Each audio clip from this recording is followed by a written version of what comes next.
So tell me your name. I'm Paul Duckworth. I am 69 years old. I live in Springfield, Missouri. I've been here since Thursday morning, and God must have really wanted me to come to this event because I didn't have any money, and He provided me with enough airline points and hotel points that pretty much everything's been paid for. That's not the spin I put on it, except for my friends who are Christian. Anyway, the doors opened, and here I am, and I've met some really great people, including Laura here, and it's drawing to a close, but even here at the airport, running into kindred spirits. It's a life-changing experience, and a lot of people back home are vicariously living this through me. I feel the same way. In fact, this is going to go on my Facebook feed, and a lot of the people that are on my Facebook are sharing my posts and my videos with their friends also. So this, it's going to reach a lot of people. When you said this was a life-changing experience, I really connected with that comment because I feel exactly the same. Well, first, so what was, you said that it was, you had the money to go, but what was the impetus? What made you feel like you had to go? The day after the election, like most of us who were supporting Hillary and good causes, we all really were depressed. I had to call my AA sponsor. I had to call one of my best longtime friends. Pratt, I'm depressed. So what I did, I think, was really smart in that I had to turn to somebody for solace. I didn't just go into my room, close the door, and pull the blinds. And I think one of the real issues is that people are doing that. They're giving up. They don't think there's any hope. And it sounds corny. We have to keep hope alive. I've had a great life. Everything from this point on is gravy. I'm not afraid of being blown up in a demonstration. I've had a great life, but during the election and after, when I would go in with a Hillary t-shirt or a Bernie t-shirt, young people who felt disenfranchised, they would see that t-shirt and they would go like, yeah, I really like Bernie, or I'm with you. And the town I live in, Springfield, Missouri, is really, really conservative. We call it the buckle of the Bible Belt. I think there's several buckles across the country. It might be a notch. Yeah, it's definitely a notch. And young people there, especially if they're gay, lesbian, transgender, questioning, they feel like there's no support. There's a lot of youth who are kicked out by their parents, and they're homeless because of their sexuality and their politics too. They have to keep their politics in the closet.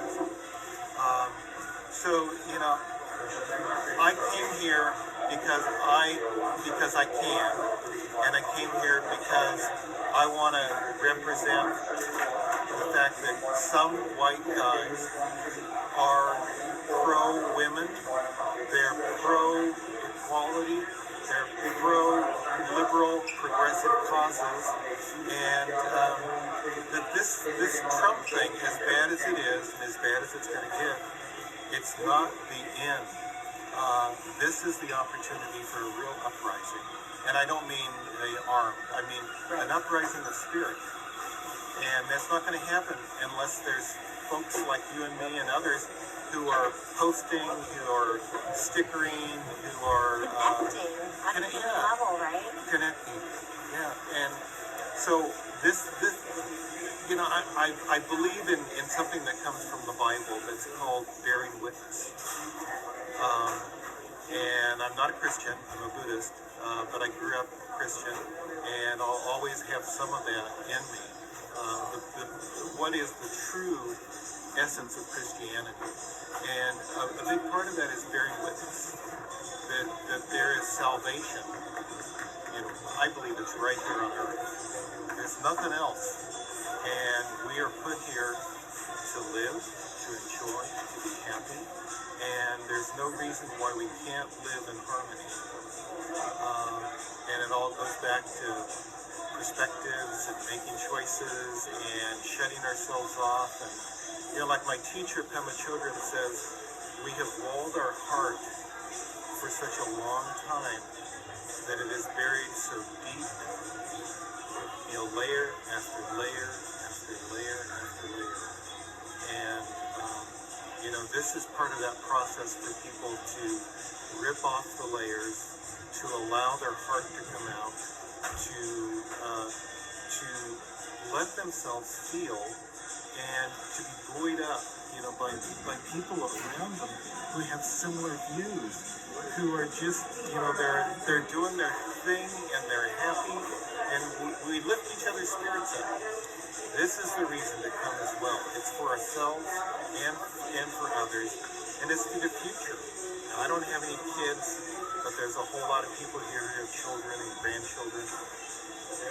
I want their life to be good. Whether they're grandchildren of Trump supporters or whatever, that doesn't mean anything. There's no good and bad. There's helpful and unhelpful. And a lot of unhelpful choices have been made. And the only way to get to where we want to go, to the promised land of a real multiracial, multicultural society that honors each other and lives in harmony, is to open our hearts and just open, don't be afraid, and work for causes that truly lift up the spirit. And I know my brother would say, and a lot of people would say, it's a terrible world and you got to fight with it. I'm not going to go there. I don't believe that. And, I'll never forget what Mother Teresa said one of the first times she came to the United States. She said, I will not march in a demonstration against something, but I will be there for any and every cause that is for something that is noble and lifts people up and is about helping humanity. And so I wasn't here to yell against Trump, but I was here to be a voice for a lot of people who stand a good chance to be trampled by his policies, and show the country and the world that we're just not going to take this. That we believe that there's a better way.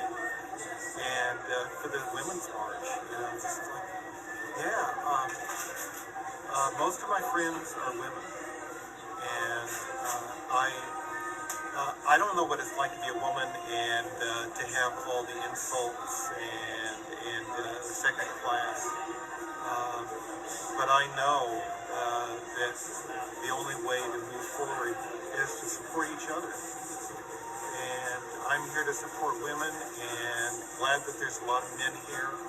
Oh my gosh, gay there men, were straight so men. many. Oh my gosh, there were so many men at the march. That was awesome. So here we are. So, I ran out of adjectives. I was just using nothing but superlatives when I was trying to describe the feeling that was there. How do you describe it? What could you say? Empowering. It's empowering. It lifts the spirit. Connecting. I connected with so many people. And the last person I'm connecting with before I get on the plane to go back to Missouri is Laura. And, so I've got lots of faces here in the photos, and people added to email and Facebook, and it's kindled my spirits. It gives me hope, because I had no idea that it was going to be so uplifting. Sometimes you live in a small conservative town in the Midwest, you think, I'm the only one. We're everywhere. time now to not be afraid. This is the time to be fearless. And if we have fears, to act despite our fears. You know, that's what one of my teachers says. You know, when you're afraid, you run towards the darkness. You don't run away from it. So my other question would be, so you disclosed your age to me earlier, and I don't remember if you said it on this interview. In your years, have you seen anything like this? The numbers that were there, have you ever experienced something like what happened today? Never. You know, I was in college in the 60s. You know, 68. You know, I am 68. I'm going to be 69 in a few days. But I was in undergraduate work in 1968, and I was very conservative. I was passive. I wanted to play it safe, and I wasn't really awake. And that's one of the things about my spiritual practice that teaches us as Buddhists to become awake and to see the world, you know, illusion as it is, to see in one level that this is what's happening. And we're here to help each other come to what the Buddha would say, the other shore, which is enlightenment. And to get there, we start by being kind to each other and working for basic human rights, and for the one reason that we're here, which is to be happy. But you know, I've always played it safe until the last few years, and now, you know, nothing can stop me except my own fear, and I'm not going to let it. So, are you familiar with Senator Cory Booker? I know the name. I don't know that much about him or his policies. I'm not sure. Like, the things that you're describing to me just feel very much like the things that Cory Booker says and espouses. He may be a Buddhist. I'm not sure. He's definitely a person that makes one want to be a better person. And meeting you today, Paul, that's how you make me feel. Thank you. And I appreciate you taking the time to let me interview today and share with my friends on Facebook. And it's just been a real pleasure talking with you. Likewise, Laura. It's great. Yeah, let's